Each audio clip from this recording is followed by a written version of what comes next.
कौशल्या के 2 बेटे थे, राम और श्याम। कौशल्या के पति का अच्छा बिजनेस था और वो भी एक अच्छी गृहस्थ महिला थी। बेटे बड़े हुए और पिता के साथ बिजनेस करने लगे। लेकिन एक दिन, पिताजी मैं फैक्ट्री जा रहा हूँ।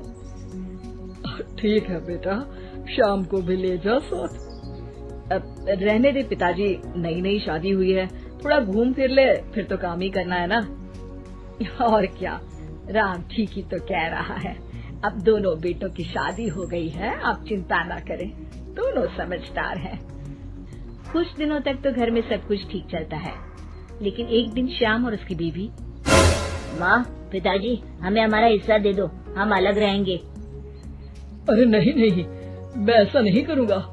बड़ी मेहनत से मैंने ये बिजनेस खड़ा किया है, जीते जी तो मैं इसका बंटवारा बिल्कुल नहीं करूँगा। नहीं करूँगा? ये कैसी बात होती है पिताजी? क्या सारा जीवन में जॉइंट फैमिली में रहूंगी? अरे पर बेटा, हमारे घर में इतने नौकर चाकर हैं, न किसी चीज की पाबंदी है, फिर क्यों अलग होना चाहती हो? एक साथ जीवन कितना अच्छा लगता है। हर कोई हर किसी के लिए हर किसी के साथ खड़ा होता है। अरे बाप प्लीज, ये सब बातें करके वक्त जाया न करो। पिताजी आप नहीं देंगे तो मैं कानून का दरवाजा खटखटाऊंगा। तभी वहाँ राम आ जाता है। पिताजी कोई बात नहीं, आप इसे इसका हिस्सा दे दीजिए। हमारे घर की बात बाहर जाए ये ठीक नहीं। और हाँ, मुझे पिताजी के कपड़े वाला कारोबार चाहिए जिसमें मुनाफा ज्यादा है। लेकिन एक वही तो कारोबार है जिससे हमारा घर अच्छे से चल रहा है, बाकी तो हम अभी एस्टैब्लिश कर रहे हैं बेटा। देखिए पिताजी, वो कुछ मैं नहीं जानता, घर चले या नहीं, मुझे बस चाहिए मतलब चाहिए। हाँ। सब श्याम को समझाने की कोशिश करते हैं, लेकिन वो मानता ही नहीं। ठीक है, अगर तुम्हारी यही मर्जी है तो यही सही, लेकिन मेरी भी एक शर्त है, ये लेकर तुम इस घर में दोबारा कदम नहीं रखोगे। हाँ हाँ, तो रहना भी कौन चाहता है? अरे कैसी बातें कर रहे हैं जी, मैं कैसे श्याम के बिना रहूंगी? आप ठीक है माँ, चलो हमारे साथ रहना। लेकिन बेटा, मैं परिवार के बिना भी नहीं रह सकती। अरे यार, मैं श्याम के बिना नहीं रह सकती, मैं परिवार के बिना नहीं रह सकती, तो हम क्या करें? तभी वहाँ राम की बीवी आ जाती है। देखो, तुम माँ को समझने की कोशिश करो, सारा जीवन उन्होंने परिवार के साथ निकाला है। यो घर टूटना किसी को अच्छा नहीं लगता, परिवार साथ रहने का नाम होता है। ओह, ये ज्ञान की गंगा किसी और दिन बहाना, टाइम लेकर आऊंगी मैं। फिलहाल तो हमें जाना है, चलो ना श्याम। दोनों घर से अलग हो जाते हैं। राम और उसके पिताजी एक नया कारोबार नए तरीके से शुरू करते हैं।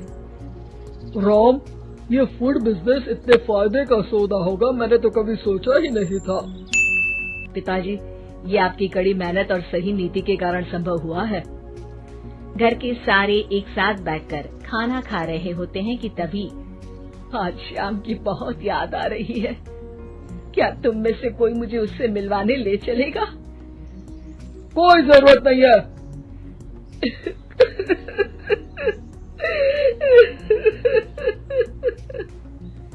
कौशल्या रोने लगती है कि राम बोल पड़ता है। माँ रो मत, मैं आपको कल उसके घर ले चलूंगा। अगली शाम दोनों श्याम के घर जाते हैं, जहाँ श्याम की बीवी साड़ी नहीं बल्कि स्कर्ट पहनी होती है। साथ में उसका भाई और माँ भी होते हैं। अरे आप लोग आइए आइए, मेरी माँ और भाई भी आए हुए हैं यहाँ पर। अब श्याम कहाँ है, वो दिखाई नहीं दे रहा।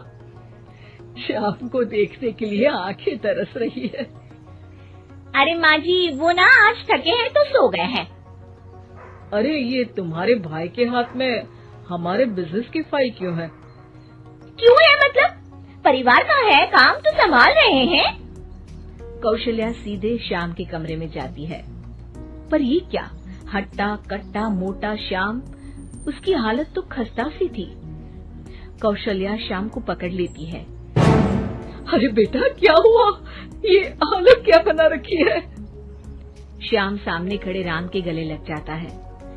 भैया मुझे माफ कर दो, मैं परिवार की किस्मत नहीं समझ पाया। और आपके खिलाफ हो गया। अरे पर हुआ क्या है? तब पीछे से श्याम की बीवी आ जाती है। होना क्या है और होगा क्या? कैसी बातें कर रहे हैं आप? चलिए ड्राइंग रूम में, मैं आप लोगों के लिए चाय नाश्ता बना देती हूँ, फिर फुटो यहाँ से। श्याम उन लोगों को बताने ही वाला होता है, लेकिन उसकी बीवी और भाई के आ जाने के कारण वो कुछ नहीं बता पाता। जब राम और कौशल्या वहाँ से जाने वाले होते हैं तो श्याम बोल पड़ता है।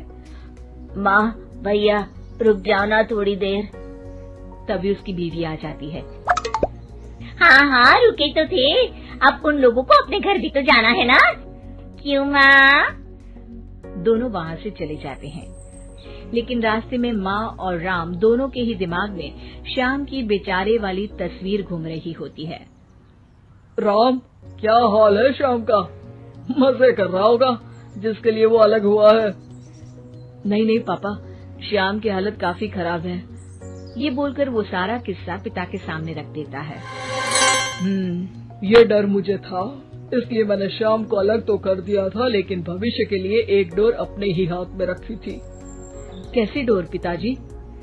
वो तुम्हें कुछ ही दिनों में समझ आ जाएगी। एक दिन एक वकील उन लोगों के पास आता है। नमस्ते सर, आपको जो डर था वही हुआ। श्याम ने अपनी सारी प्रॉपर्टी को बीवी के नाम कर दिया है। तभी वहाँ श्याम रोते हुए आता है। पिताजी, मुझे माफ कर दीजिए, मेरी बीवी ने धोखे से मेरे साइन करवा लिए हैं। अब मैं कहीं का नहीं रहा। सारी प्रॉपर्टी लेने के बाद उसने मुझे घर से बाहर निकाल दिया।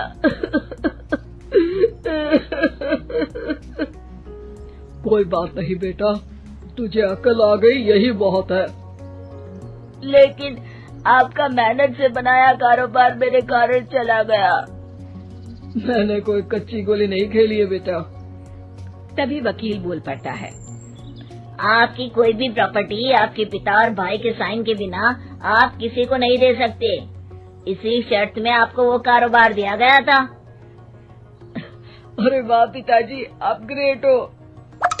वैसे भी इतनी मेहनत से खड़ा किया हुआ कारोबार मैं ऐसे ही किसी को थोड़ी ना दे सकता था। और बेटा, सुबह का भूला शाम को वापस आ जाए तो उसे भूला नहीं कहते, श्याम कहते हैं।